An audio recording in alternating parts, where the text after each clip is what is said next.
Welcome to R&R Living Life.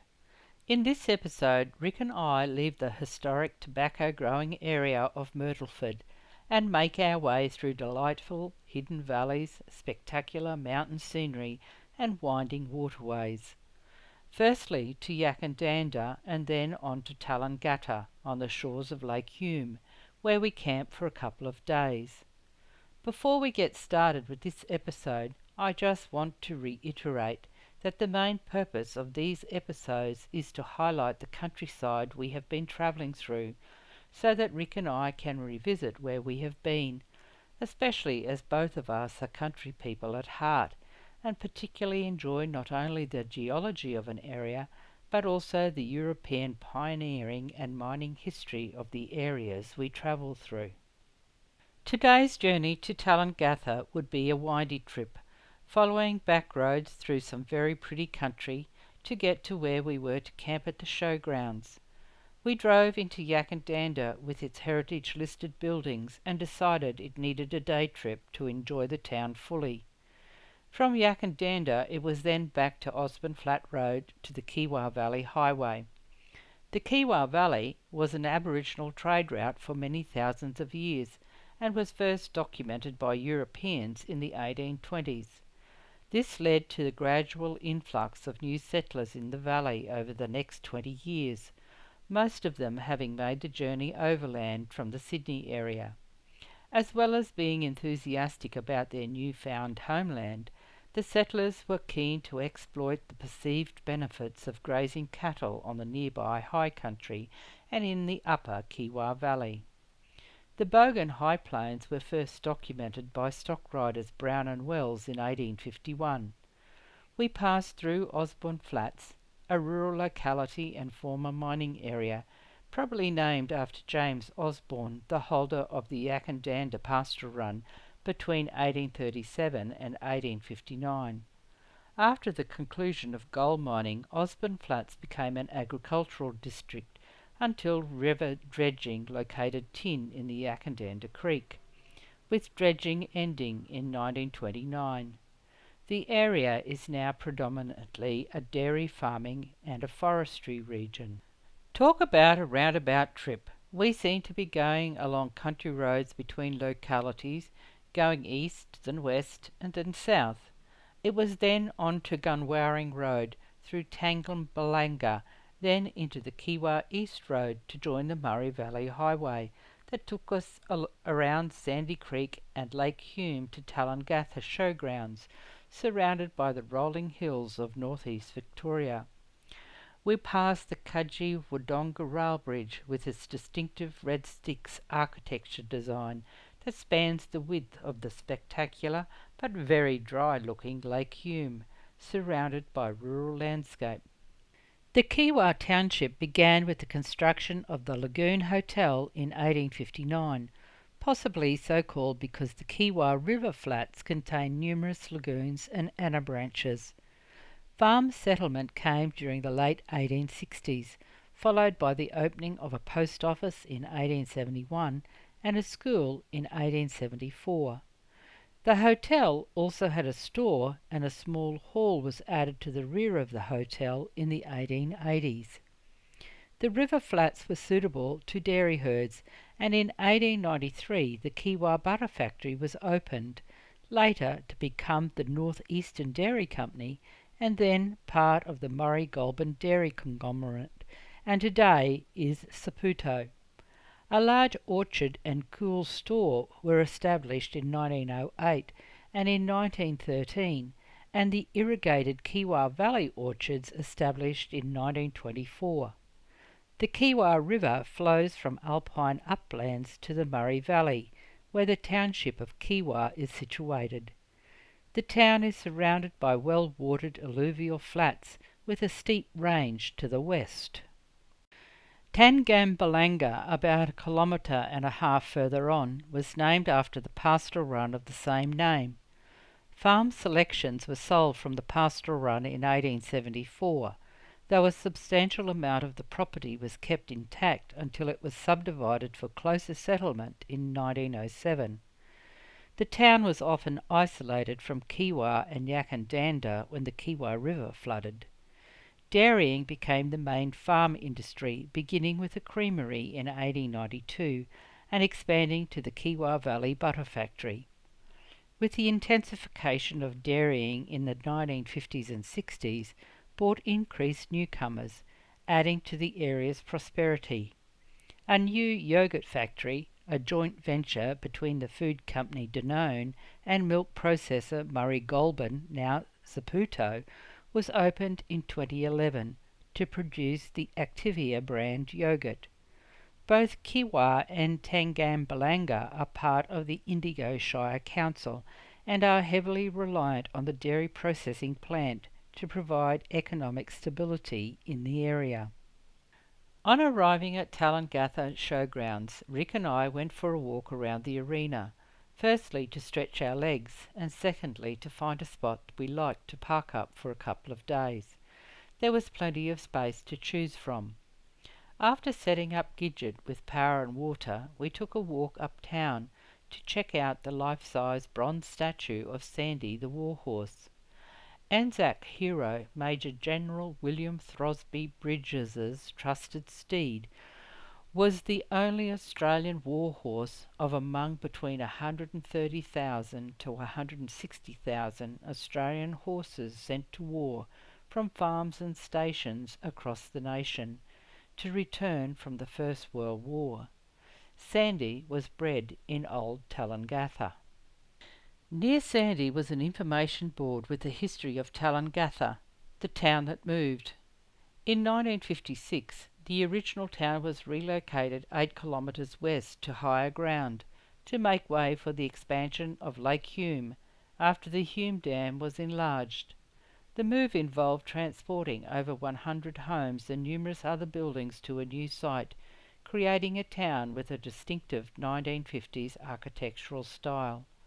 Visiting Old Tallangatta became a place of interest for us to visit. After spending time uptown, Rick and I made our way back to Gidget.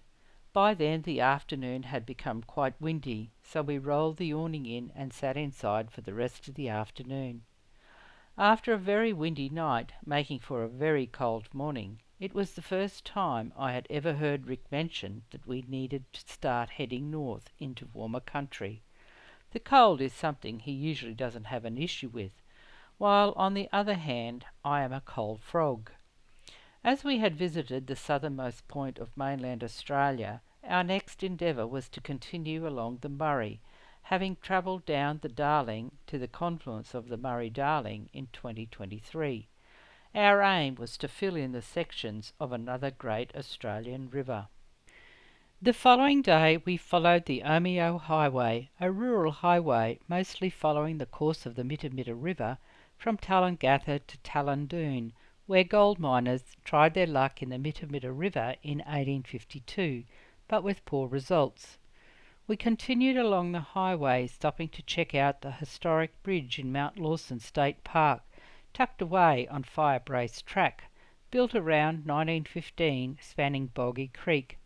The bridge, part of the Kajiwa railway line, was one of many constructed over deep gullies in order to maintain a suitable grade as the railway line wound its way up to Shelley, once Australia's highest railway station. Then it was back to the highway where we passed Kotong Pub and then through Shelley in the Upper Murray to Lawrence Lookout that sits atop a crest overlooking the valleys below. That was certainly well worth the diversion. The unbeatable 360-degree views of the surrounding pine plantations and stunning mountain landscape was spectacular, as was the drive up to the lookout and down from it. Had we been visiting in winter or early spring, remarkable views of the Australian Alps clad in snow would have been particularly stunning, but there was absolutely nothing wrong with our view today. There was even a direction finder cane at its peak, so we could identify the mountains. As we made our way down from the lookout to the highway, we were treated to more stunning views, even though we were lower down the ridge. Once on the highway, it was on to Berengama, a small, sparsely populated rural area in northeastern Victoria, nestled in the Ovens-Murray region. I found it interesting to learn that Berengama was closer to Canberra, though more difficult to get to, especially in winter, than Melbourne. Further along was the town of Colac, located on the banks of the Narrul Creek, adjacent to the Murray Valley Highway. I was finding that a lot of the little villages had been bypassed by the highway, and reflected on the negative impacts this would have on them. Unless people had business within the villages, there really was no reason to drive in, other than to see what the town was like. With other bigger regional centres in close proximity and having more to offer, I can only surmise that they would be struggling to survive. We had been travelling through the Upper Murray, where we could see that agriculture forms the economic backbone of the area. With its diverse landscape from undulating plains and fertile alluvial river flats to rolling hills and forested escarpments forming part of the Victorian and New South Wales uplands. The majority of the valleys had been cleared for agriculture, although a large section of the basin has remained forested. I am not familiar with farming in this type of country, but was surprised by how dry pastures and the landscape was, with some producers feeding their cattle. Storage dams were extremely low or non-existent from what we could see. I think the 2019-2020 bushfires had impacted the landscape, along with the declining average rainfall, or the current drought conditions have contributed to how the country was looking at the time. Along isolated watercourses there was evidence of lush vivid green pick, though I am not sure if it was rain-related or runoff from higher along the waterway. In this usually high rainfall area, where rain tends to be more during winter and spring, the land is less dependent on irrigation for agriculture, with many farms having limited or no access to irrigation water. Climate-wise, so very different to northern Australia, where major rainfall occurs during December to March.